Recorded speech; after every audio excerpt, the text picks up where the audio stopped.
Hi, welcome to Coach in Business. Today I want to talk about coaching or the word coach in business and what it actually means. Because there are many misconceptions in the markets. Some people think that coaching means to be a trainer, like a trainer in sports, in running, for example, when it helps you to get better, increase your performance, run faster, etc., etc. Well, this might be true. There might be some overlapping, but it's not the strict definition of coaching when it comes to the International Coaching Federation. So what I want to do is to give you a brief overview of what coaching as a profession is, so that you know in the future on how to judge whether the coach was a good coach or was a bad coach, and whether the service that he or she is providing is or should be called coaching. Well, what is coaching? Coaching means increase in performance, but it does not mean that the coach is increasing your performance. Um, Coaching means that some coach will help in increasing the performance. So, coaching is some kind of assistance, some kind of support in the process of increasing performances in any field. So, coaching is not like restricted to sports, or not restricted to personal development, or not restricted to, I don't know, reading or whatever. Coaching in general means help and assistance in performance. When it comes to performance, when we are getting better over time, so increasing our performance in any specific field, we are developing. So we are developing ourselves. So coaching is not only performance or help in increasing performance, but coaching is development too. And when it comes to development, so if you are getting better over time in any specific field, this means that you change, because from state A, where you are like running 10 seconds for 100 meters, to point B, where you're running like 9 seconds on 100 meters, you change the states, you change your state of abilities. And this means that coaching is help in changing, help and assistance in development, and help and assistance in um, performance. So, what is coaching? It is a help and assistance in increasing performance, in development, and in change. Um, but how? How are we increasing our performance with the help of a coach? How are we developing? How are we actually changing?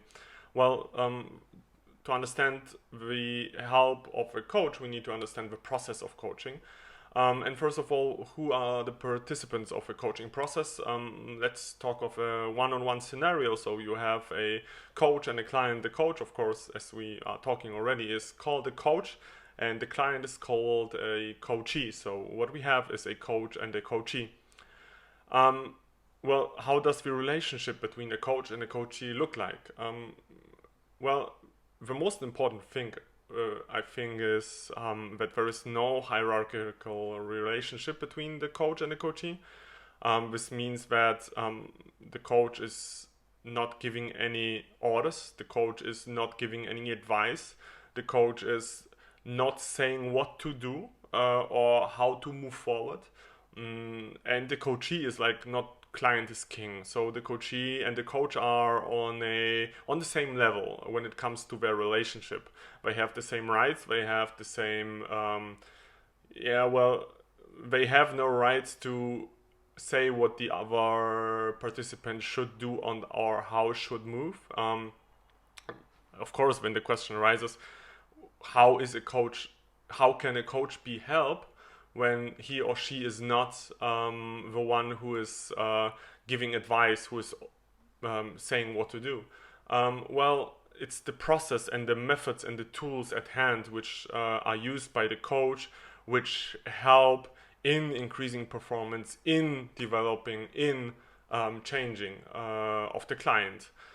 So, well, again, the role of a coach is not some kind of leader in performance. So, when you want somebody who already is running 9 seconds on 100 meters, you can go into a mentoring program and talk, for example, to older sportsmen or sportswomen who already did it. So would be kind of mentoring. Or you can go to a trainer who would show you how to increase your performance. A coach is not a leader in performance. A coach is not a role model of performance, of development, and the coach does not provide any advice on how to move forward. It's always the coachee, so the client, who is responsible for the development, for the change, for the increase in performance. And to be able to take part in such a coaching process, the most important part is that the coachee is open-minded. So he or she should be open-minded to the methods which will be used by the coach, him or herself. The coachee should be willing to work within the framework which is provided by the coach. So again, we will talk later about it. The coach does not give any specific, any proactive advice. What he or she does is provide a framework for increase in performance, for development of the coachee. Well, and the coachee should be willing to work on specific points, on specific areas of his or her life. So again, to sum it up, the coach is responsible for providing the framework, the process to work. The coachee is responsible for the development. So it's the coachee the client who learns on how to develop in specific fields. Who learns by doing on how to change a state which is not satisfiable. So again, coach is not a leader, not responsible for the outcome of the coaching relationship, which is one of the most important points, I think, at this point, because when a coach and a coachee get into relationship, the responsibilities are pretty clear. Coach is responsible for the framework and the process to work. The coachee is responsible for the development, for his or her decisions. This is pretty clear. So if the outcome at the end is not as one would wish, you have to look out for your own responsibilities. What the coach does is what he or she looks out, or he or she evaluates whether the process worked. Again, the coach provides the framework. The coachee receives the framework. The coachee develops own solutions within the framework. So what the framework does, it ensures that the coachee will be able and will learn to develop own solutions by deciding, getting into some kind of decision-making process, which might not be as well known as one would imagine. And the coachee is then developing own solutions for his or her performance. Why is this form of assistance, of support, so effective, and why does it? I would suggest that it's a better long-term approach in helping in development than, for example, trainers who are actually proactively training you in a specific field. It increases effects, or it increases the positive effects on perceived self-efficacy. What does it mean? Perceived self-efficacy means that I am pretty sure that I'm pretty certain that my actions have influence on my outcomes. So being within the framework of a coaching process, what will happen is that I will develop the capabilities to be the main actor of my own decision process, but then I will learn that if I give everything from my side, if I put strength in it, if I put my power into it, I will then achieve my goals. So it increases the self-efficacy. And one of my favorite and very important advantages of the coaching process is that it increases it has positive effects on a locus of control. With locus of control being some kind of a general feeling that you have the power over the outcomes of your actions. You have the control. So you are responsible for your actions and for your outcomes. never whether those are positive outcomes or negative outcomes. So whether you are I don't know, achieving a raise at work, or whether you will be fired, it's you who is responsible, and you're not looking out for other responsibilities. So it's kind of a sentence like, I feel that my action have impact on my general goal achievement. So what coaching does in the long run is it increases your own, let's say, belief that you will succeed in the future. And if you believe that you will succeed, the probability that you will have success in the future is yes, increasing, of course. And why does coaching have such an effect? Yeah, because it's the responsibility of the coachee, of the client, who is getting through the decision process, who is trying to improve him or herself.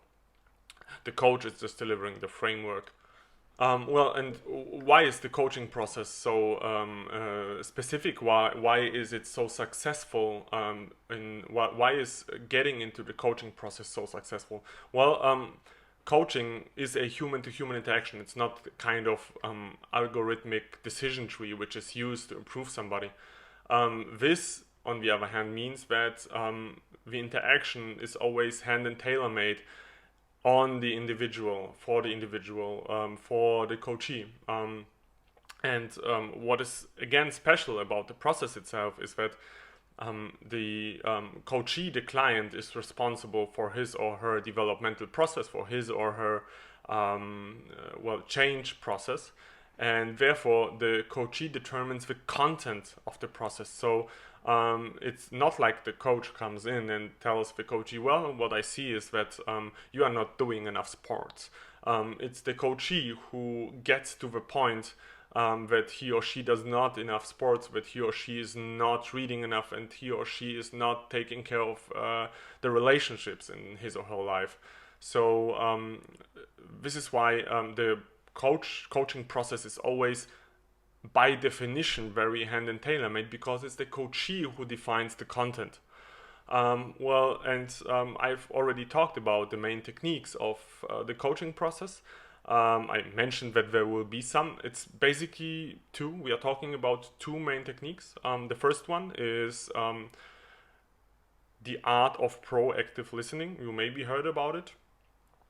It's not like listening and then answering with your own suggestions. Proactive listening means to listen, really listen, and more importantly, to understand and figure out the moments in which the client, the coachee, needs assistance. So it's very careful listening, and it's not only listening to words, it's listening to it's listening to the whole physical and psychological appearance of the client. So this is more like an art. It's not like a method you can use, like an if clause. If he moves to the left, then it means that it's good. It's some kind of art. You have to practice it and learn it as a coach. And of course, questioning. So asking question thinking in questions is the second main technique, main art. Probably you've already listened to people who told you that question thinking, asking question, is the main way to guide people. In the coaching world, in the coaching process, asking questions is like, it's coaching. Asking question is coaching, and not only asking question, but asking questions in combination to proactive listening. And this is what makes coaching so effective. It's again not providing direct advice. It's providing the framework and the process for the coachee to develop him or herself. Well, let's get to a final definition, because I'm already talking like for 12 minutes or 30 minutes. How could we get to a definition of coaching? Deriving from the definitions above, coaching is providing a framework for and assisting in increasing performance, in developing and in changing. coaching might probably be defined as a framework for personal development, and personal development, on the other hand, is defined as an activity to improve awareness, develop talents and potential, build human capital, enhance quality of life, and contribute to the realization of dreams and aspirations. This is like an out-of-the-box definition of Wikipedia, but still, so coaching is assistance, is help in personal development, while personal development being the activity to improve talents, potential, build human capital, enhance quality of life. And what is important, coaching is applicable to any situation, any status, any situation in life.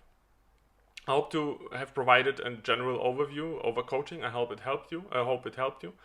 And we'll see each other next time. And next time I'll be talking about the difference between different forms of coaching. So, for example, life coaching, executive coaching, and business coaching. Thank you. See you next time. Like, comment, and share whatever you can find of coaching business. Thank you.